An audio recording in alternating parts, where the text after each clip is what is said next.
What's going on, FUD Fighters? It's your boy Michael T. Ragland here, your friendly neighborhood FUD Fighter. If this is your first time here, I'm just a dude, an American living in Australia that's in love with the crypto. I do daily streams where I come in and talk about all the crypto news of the day, all the hot stories.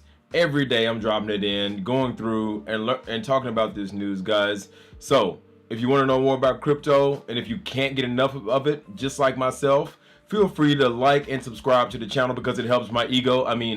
It helps with the YouTube algorithm. But that's enough introductory stuff, man. We got a lot of stuff to talk about today. Give me 1 second. Let me make sure I click over to the next screen and actually hit publish because I didn't do that yesterday. So if you would have watched my video, you probably seen me where I thought I was switching scenes, but I didn't hit this next button that I'm about to go over here and hit right now, which is publish, which brings it up on the screen for me right for you guys so you can see it. Yesterday I was going through and I was actually recording and I was like, if we go and look at the actual Bitcoin charts here, we'll have a look at what's happening with this support and resistance, but I actually wasn't showing the charts on the screen because I didn't hit the publish button.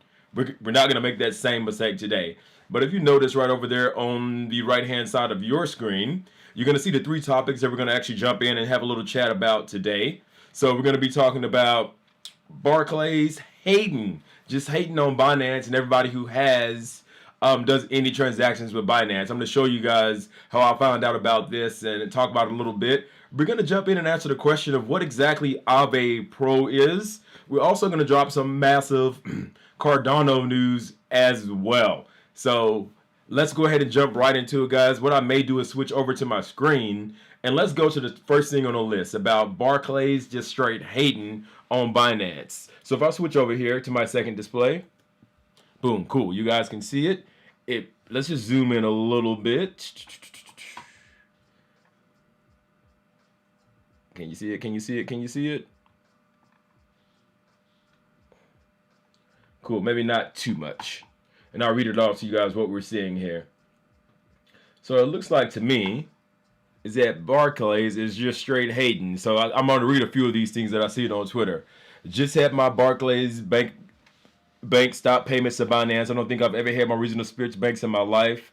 And they've just been spamming out this message to everybody who actually is doing business and did anything on Binance. I'm trying to find it. Oh, here it is. It's about keeping you safe. Where is it?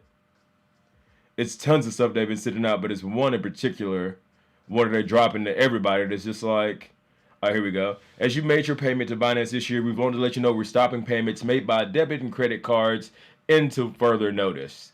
And if I find one down here at the bottom, it legit says, oh yeah, this is to keep your money safe. This is coming directly from Barclays, right? So that's why I hate banks, man. It's one of those things where I want to make that decision on how I actually manage my money and my funds. I don't want a bank just having enough power to come in and be like, you know what? We're stopping those payments. We're shutting down all the stuff you're doing with Binance. That's just insane. But let's kind of backtrack a little bit and talk about how this actually happened, because I've seen that they had actually halted this trading, and I'm just like, okay, why did they do it? How did it happen? Let's have a quick look. So I'm going to go look at a couple articles here. I think it started with this article here. So let's get my zoom happening here. Click here, click back. And if you guys can read that, you probably can. It says, Binance can do business in UK, but crypto trading unaffected, British financial watchdog. So on their brief, they're talking about Binance can operate in the UK, won the FCA, and the FCA is like the FTA in America. It stands for what does it stand for here? I know ours stands for Federal Trade Agency. I think theirs stands for Financial Conduct Authority. How very British of them. But anyway, they went in and was like, yo, Binance cannot do business here anymore. As of now, Binance Group providing service UK customers. It is not from Binance Marketers Limited, yada, yada, yada. And it's taking a closer look at how they conduct business, right? And I wonder how long ago this was. This was on the 27th, right? Today is the 6th, so I want to say probably yesterday between the 5th and 6th, they started sending out these stupid spammy messages saying that, oh, you know, you can't do business with them anymore. We're trying to keep you safe. We're actually blocking all those transactions that are actually being made with Binance, which is just blows my mind, man. It's just That's why I'm such a fan of protocols like Aave, which we're going to talk about next, and Celsius and Nexo and all those, and BlockFi, where I can control it, right? Where I don't have to have all this crazy stuff to actually get a loan, no credit checks. If I have enough collateral, I can take loans against that. It gives me the control. That's something that these banks just aren't doing, right? And this is a perfect example of it. I'm going to keep on tracking the story and see what else comes out of it. I wonder if any other banks as well in the UK take this same stance of blocking crypto transactions from certain exchanges. Just stay tuned, guys. We'll definitely find out. But I want to move over to our next topic, which is all about, do you want to become financially independent? No, go away. So that's why I got crypto. But going in here now, this is talking about Aave Pro, right? So what I can see here now is that they're talking about DeFi grade yields for institutions in the corporate world. So I think they don't want them to come in and get straight wrecked. So it looks like they're actually making like a liquidity pool for qualified investors, right? So this is super, super interesting. Sorry. Stop it, Siri. This is super, super interesting inside of here. And they actually sent out an email as well. And it just to summarize it, they had a Blockworks webinar on next steps in institutional DeFi. And you probably had to be a qualified investor to attend that. And it just gives you some highlights of it here. So it's a crap ton of KYC done in there, to keep the suit safe.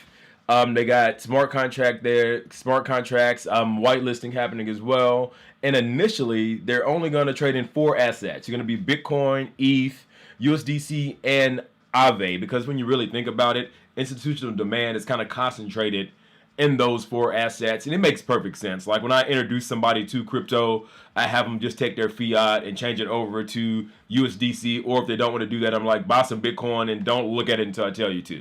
So I get it. This is a good way to get your feet wet and jump in and actually have these in this liquidity pool for qualified investors.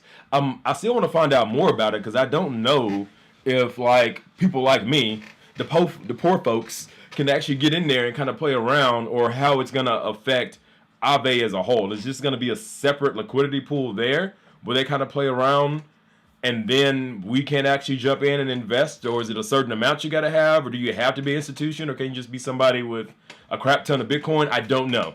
I definitely will report it. Once I get more information on it, we'll find out and see how we go here.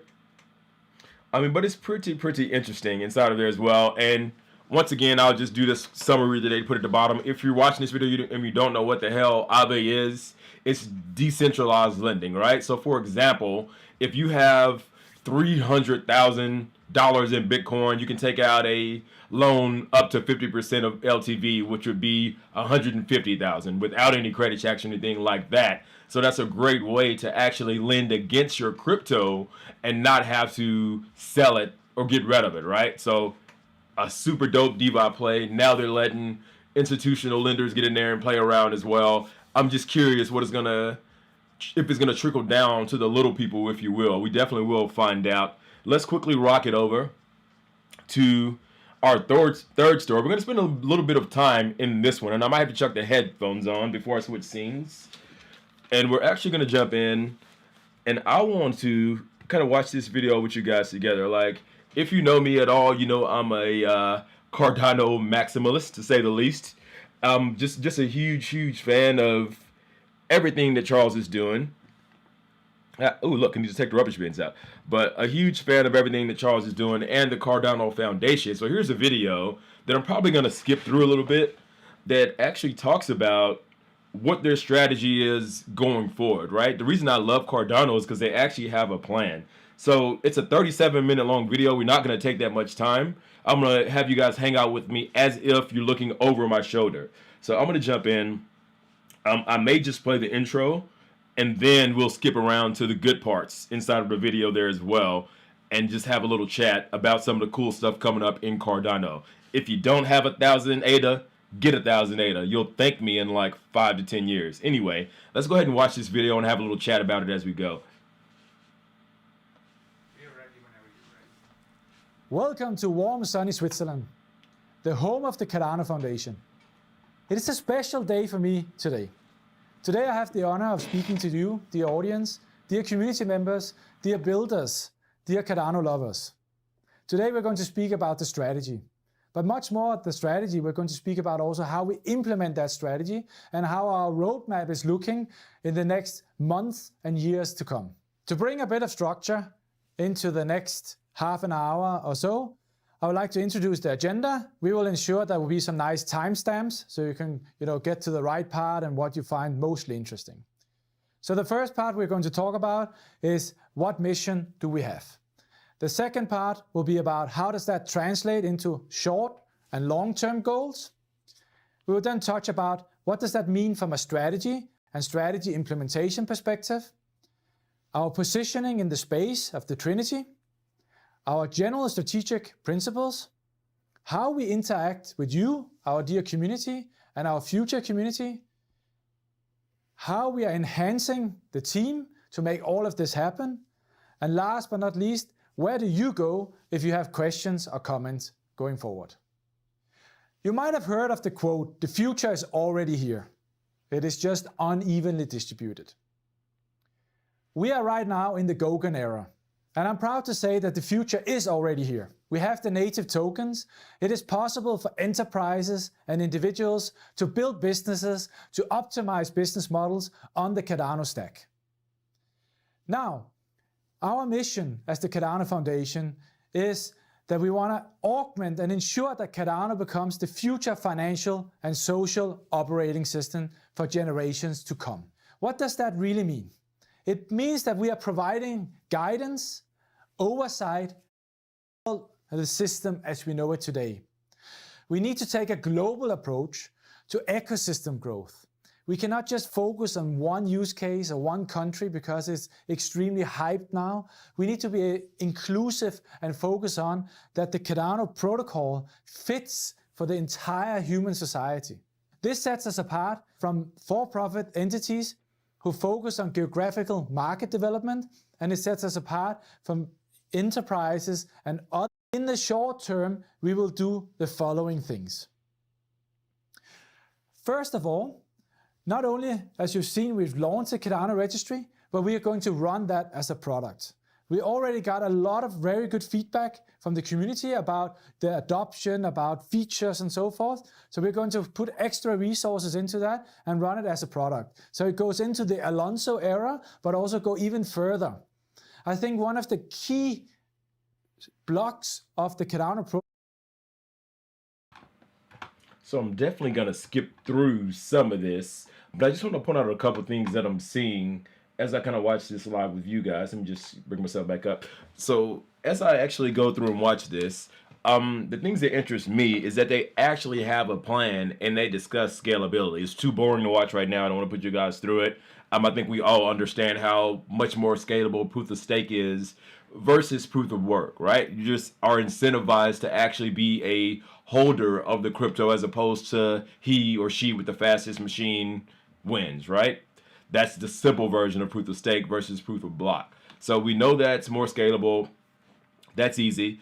But they actually have a plan, like a step-by-step bullet point. They're taking the educational peer-to-peer research approach. You know, a lot of people like hate on Cardano because they're like, hey man, these guys are like taking forever. It's like vaporware, but I see it. I see everything they're doing. They put out this great video now kind of breaking it down. And I noticed there's a line down here. Let me pull it up. I'm getting a bit old. And it talks about creating an educational program, right? I just think that's super dope. When I was listening to Charles Hoskinson actually jump on and talk to Lex Friedman on his podcast, he actually talked about how in Ethiopia they wanted to start kids with using ADA just for simple like DID stuff, simple digital identities and credentials, and tracking their grades on the blockchain, immutable, right, as they went along. And then by the time they graduated with these certifications, they were actually legit certifications. So if you guys don't know, in a lot of third world countries like Africa, there's a lot of bogus certifications and there's no way to know if they're legit or not. So if they start using ADA to put them on the blockchain, they won't be able to be changed. They won't be affected. That's just a very simple way to get kids started in education. But the super cool thing about that, once these kids graduate, they'll actually be able to jump into some of the financial sides of ADA and use it for transactions and things like that as well. Because remember, It's just on the blockchain and it's very mailable. You can do whatever you want with it. So that's one reason why I'm excited about ADA. Let's kind of skim through some other parts of this video. I'm not going to bore you with all of it, but there are some other exciting points. And as I see stuff that I like, I'll pull us back out again and we'll have a quick chat about those, and then we'll probably wrap up the video. Don't want to go too long tonight on you guys. And I got to take the rubbish bins out. That's what my iPad just told me. It's really the beauty it is that it merges between on-chain activity and off-chain activity. And that is one of the places where the Cardano registry has to live, in the off-chain part, compartmentalizing certain data sources and bringing that on-chain and having that user experience you get between your raw and dataless and the on-chain, for instance, for an NFT. We want to ensure that we build and operate a blockchain explorer. Now, why are we doing that? Well, first of all, we're doing that to increase the technical understanding within the foundation, ensure that our engineers are very close to the protocol which is being built by IOHK, but we're also doing that because we see that there's an institutional trust gap emerging right now. There's many enterprises from different sides of the blockchain that wherever you are, if you're building a business model or if you're capturing business value from optimizing business procedures, or if you're building a security token or an NFT, or you are a fisherman in West Africa and you're building an identity. So whatever happens, how you integrate with us always comes over sometimes the ADA.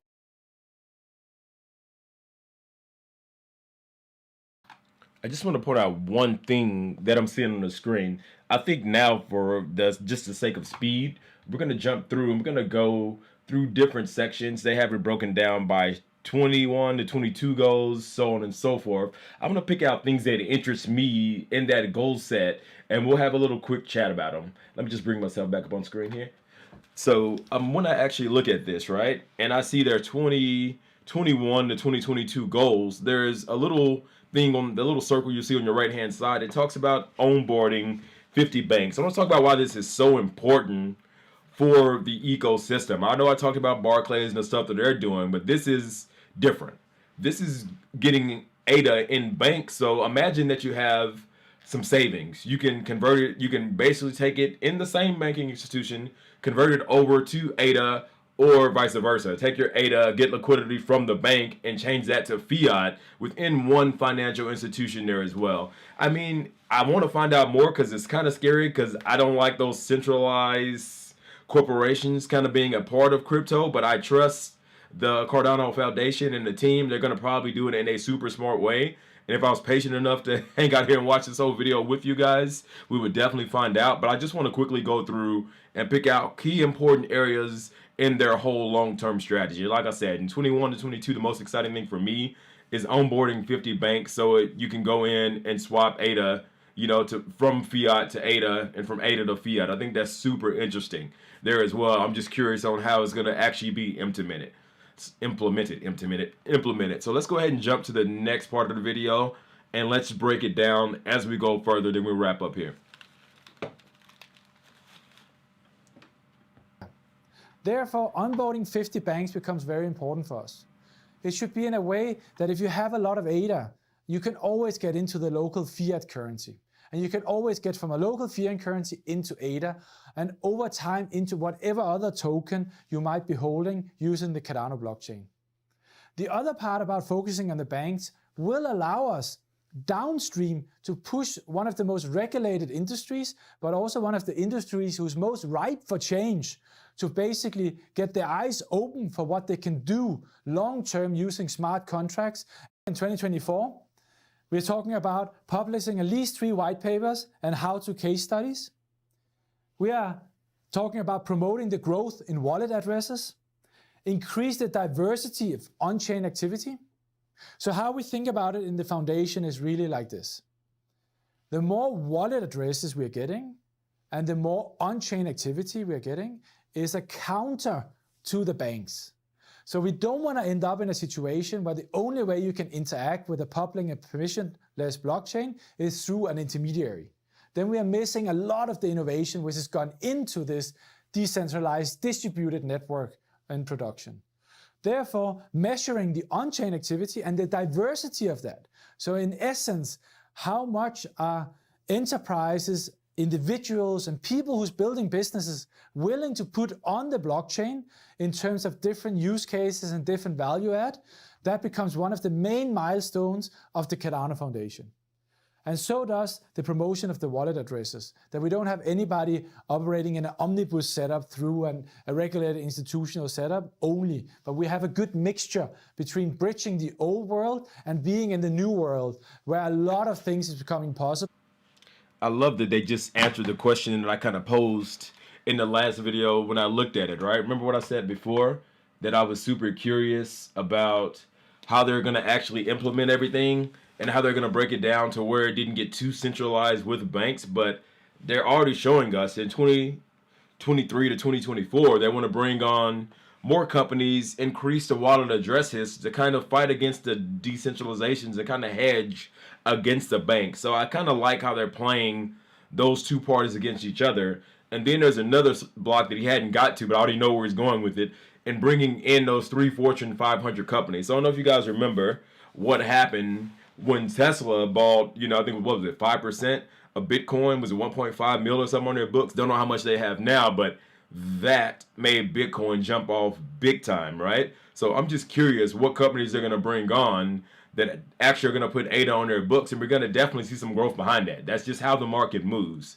So that's the 2023 to 2024 plan. Let's keep moving and look at a few more sections. This is a very, very interesting video. I hope you guys are getting a lot out of this. If you like when I go through and break things down like this, just let me know in the comment section. Also, if you love the channel, don't forget to like and subscribe. Don't forget to hit that bell notification so you know every time I go live. That's normally around 9:30, 10 o'clock Australian time. I don't even know what time zone I'm in. I've only lived in this place for a little bit. So, whatever. You guys will see. I always send out a tweet when I go live. But let's jump back in to the video and go through this again. I don't know about you guys, but I'm super excited watching this, and I love kind of piecing it apart and explaining exactly what the foundation is trying to do as we watch this together. And as regulation are changing, even more things in terms of innovation becomes available. On board, Fortune 500 companies holding ADA, using ADA, taking Cardano as a protocol, as an infrastructure into the engine room of these large multinational corporates, will show them what it does mean to have real transparency and real immutability around data, and how to change the governance of these companies to optimize to what the shareholders really want, and not just the next, earnings and the next quarterly yields.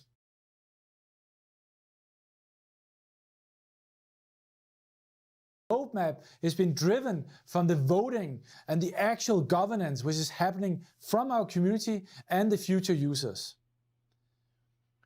We want to have an ongoing assistance on regulatory frameworks, which makes it easier to use decentralized protocols and blockchains.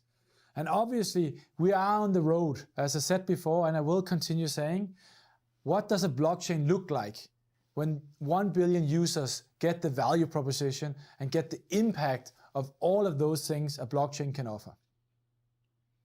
Now, this is obviously a lot of very ambitious goals. And for ambitious goals, you need a battle plan and you need a battle space. So let me introduce you to our battle space. So on the one side here, we have the technical capabilities.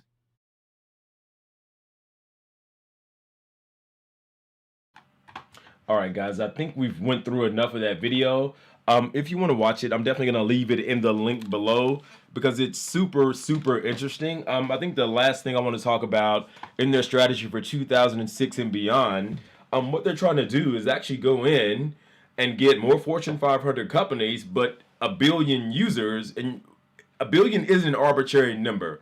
What they're trying to do is get a billion. A billion can sustain a whole country. So remember what I said before about kids growing up and using the ADA blockchain to just track all their grades. They can graduate, all their credentials will be on the blockchain. They get hired. You get your paycheck. You get it paid through your actual wallet, whatever that may be, a Juro wallet or who knows it. This whatever. At this point, we don't know yet, but you get paid through that in ADA, right? And you make purchases in ADA, or remember, if you have a local bank, or you can actually go in and take that ADA and turn it into your local fiat. This is where things get interesting, right? So for all the people who hate on ADA, they got to fully understand what the team is trying to do. That's a whole ecosystem.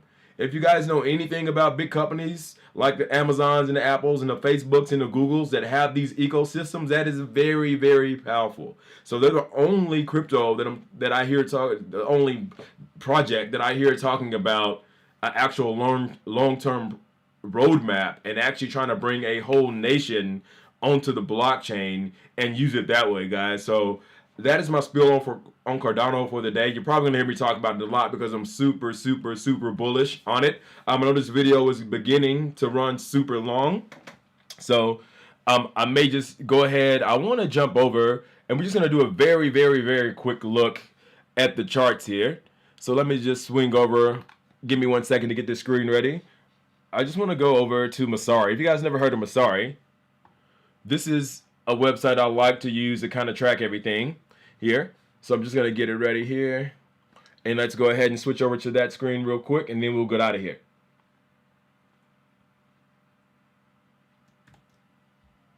So cool. Now you guys should be seeing Messari up on your screen. And the way this website kind of breaks down, I've talked about it in other videos. But it has my top assets here, which is probably what we're just going to focus on for the sake of time here.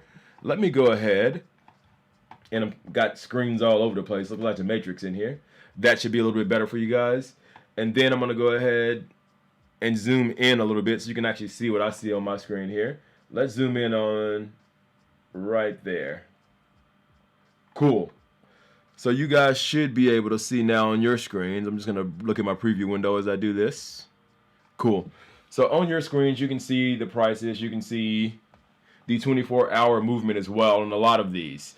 So like we said before, I was talking about it yesterday. Bitcoin is trading at 34. That's totally fine. I'm not going to go too deep into the chart, but just to let you guys know, we've been going sideways for a while now.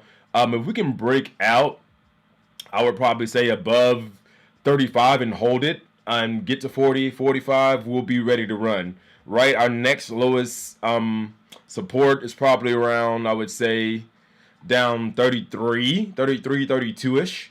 And we should be okay as long as we don't break below 29, 30K, which with the volume that we have coming in, I don't see that happening, right? And I say it every day, but Bitcoin drives the market. One day they'll be the couple, but they're not right now. ETH has a lot of movement with the EIP 1559.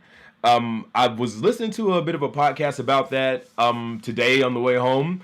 There's a lot of technical things into it as well. It's super interesting, but it still seems like they haven't really solved the problem of raising gas fees. They have it in such a way where instead of, just charging you arbitrarily 50 GUI for something, you have a window that says, hey, during this time, gas fees may be anywhere from $10 to $100. So you kind of know how they're going to fluctuate, but that's still not good enough for me yet. So I'll save my opinions on ETH 2.0 and the London fork for another video.